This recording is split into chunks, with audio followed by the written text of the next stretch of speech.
You're like, what does that dog bench? 350? Yeah.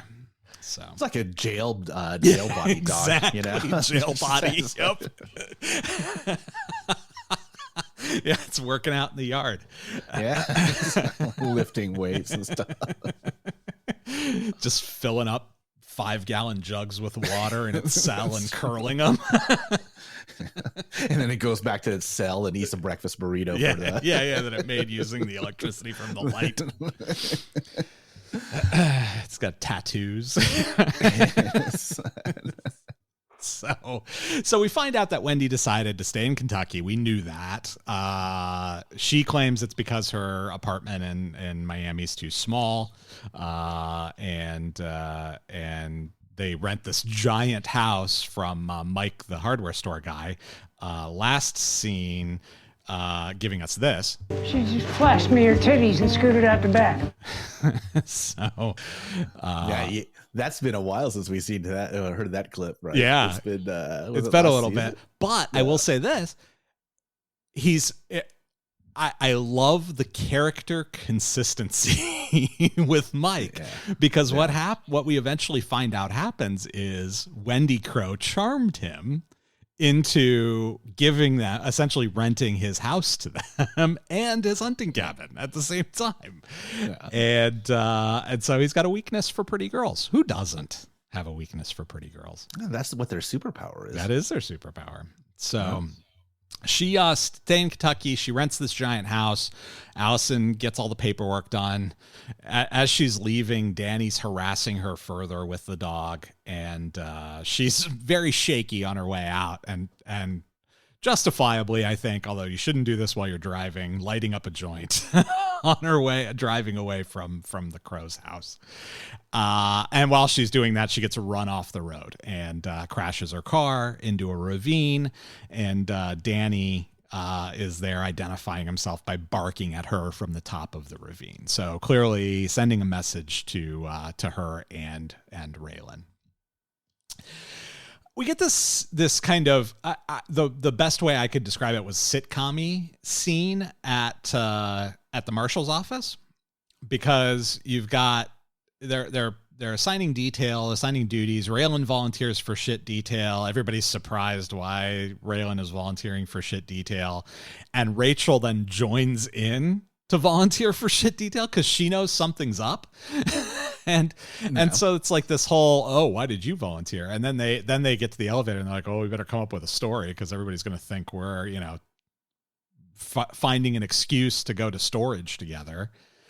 And I'll have to tell you someday about my about my ex-girlfriend who got fired from my old job a long, long time ago. This was 20 some years ago.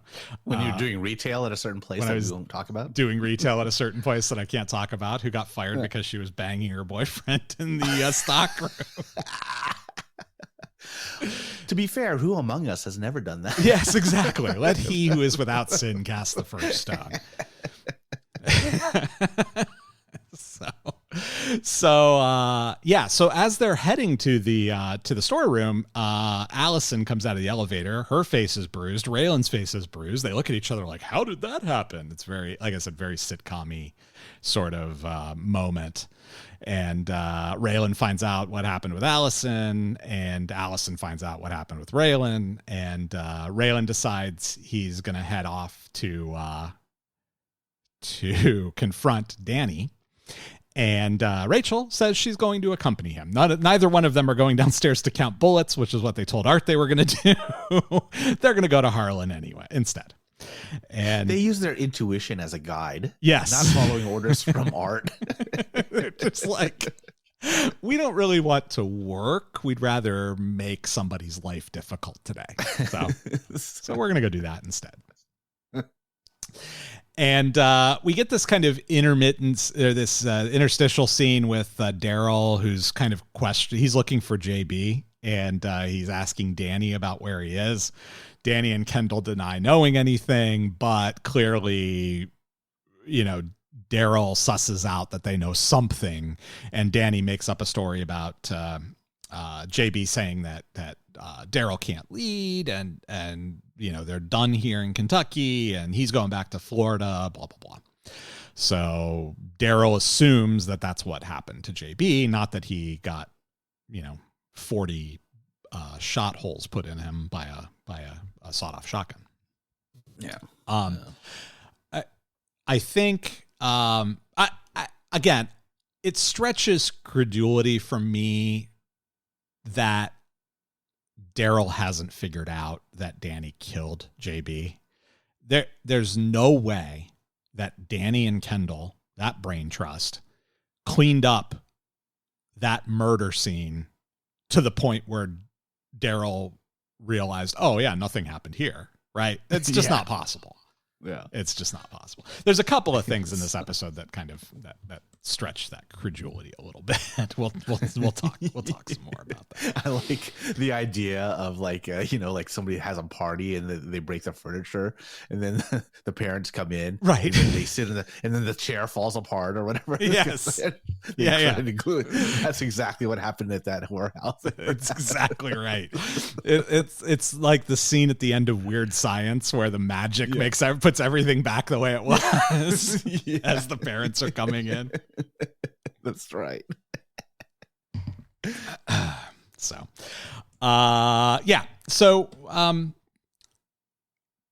Dewey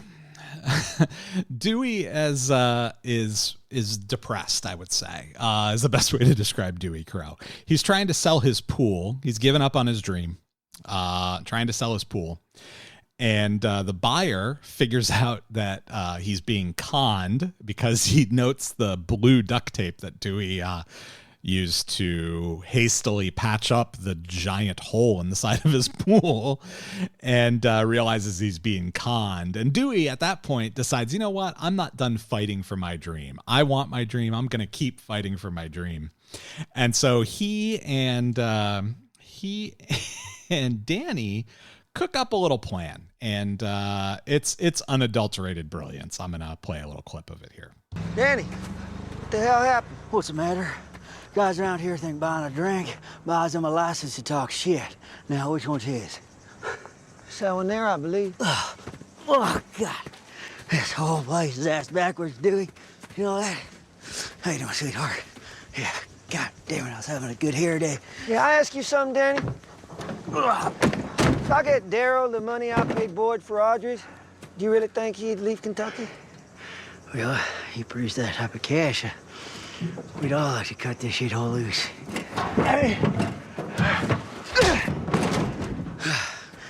Go to sleep, Ginger. I see your wheels turn there, cousin. Huh? Need I remind you, we leaned pretty hard on Crowder ourselves, and he didn't budge. I know. So what's your idea? We grab him, put a gun to his head, tell him to hand over the money or he's a dead man. You're a goddamn genius, you know that? Only Danny Crowe can recognize the level of genius in that plan. Wow. It's so perfect the way that they kind of set that up.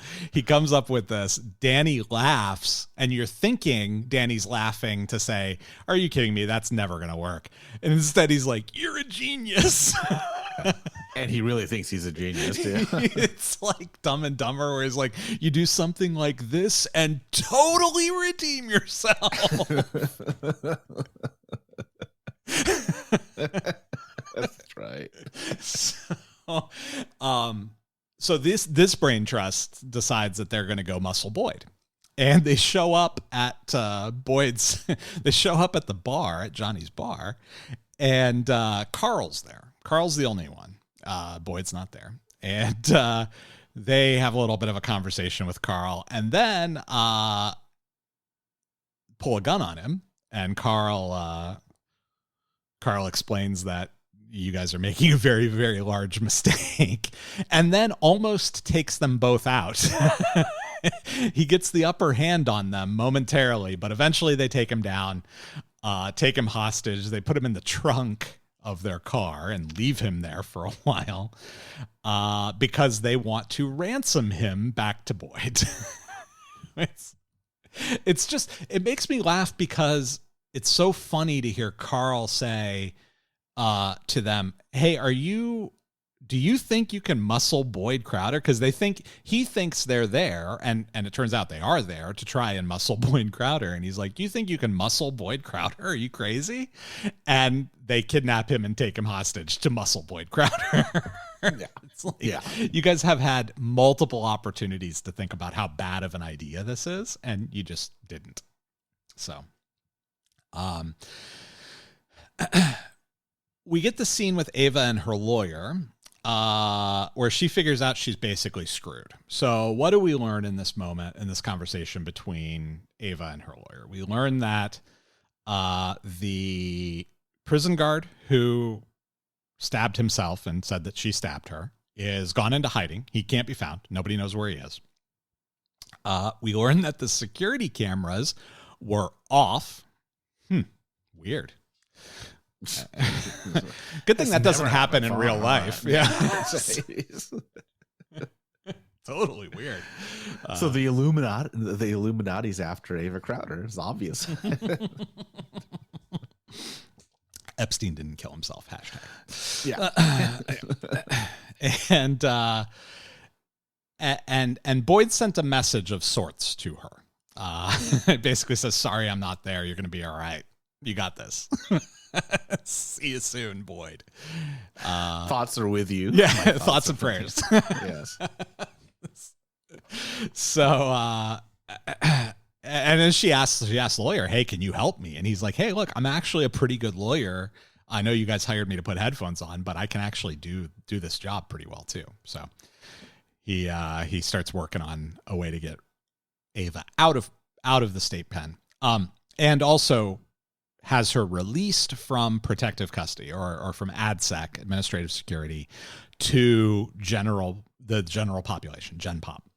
And my note here says, and we are now into the worst part of season 5. So I do want to talk about this for a second, because I think it's my opinion, and I'm sure there are some of you out there who agree with me on this. It's my opinion that the Ava in prison storyline is the worst multi-episode storyline that Justified did. In the entire season and the entire series, it is the worst storyline. I think it's hastily kind of thrown together. It doesn't add up a lot. There's a lot of kind of serendipity that has to happen for it to sort of pay off the way it does. I don't like it. Never have. Made it really hard to get through season 5 the first time around. And this moment where Ava moves from ADSEC to Gen Pop kind of represents the part where it goes from being, tolerably bad to kind of like, this is really quite terrible, I think. I don't know. How do you feel about it? Yeah, not a fan. And I don't know. I don't like prison, like prison-centered stories or series anyway. Yeah. So, except for Shawshank. Shawshank was good. Shawshank's a great movie. Yeah, but in general, I never liked what is that one? Orange is the New Black. Oh, Orange is the New Black and Oz. Yeah. And I don't know why that requires deeper analysis, but this is I don't find it interesting at all as far as as far as the series is concerned. It does develop, this, what Ava goes through compared to say what Winona goes through is, there's a lot more development for her at least, but I could pass. Yeah. Winona basically doesn't exist in this season, right? I mean, but even from a series perspective, what the Ava's character arc is much more significant than Winona's character arc is. Yeah. But to your point, it really does feel like this entire arc of her story is only set the way it is to set up the end of the season twist and what happens. Yeah. And I feel like that's an awful lot of work to get us there when it could have gone, another way. I also think they needed Ava out of the picture for this season, so that Boyd could do his heroin thing.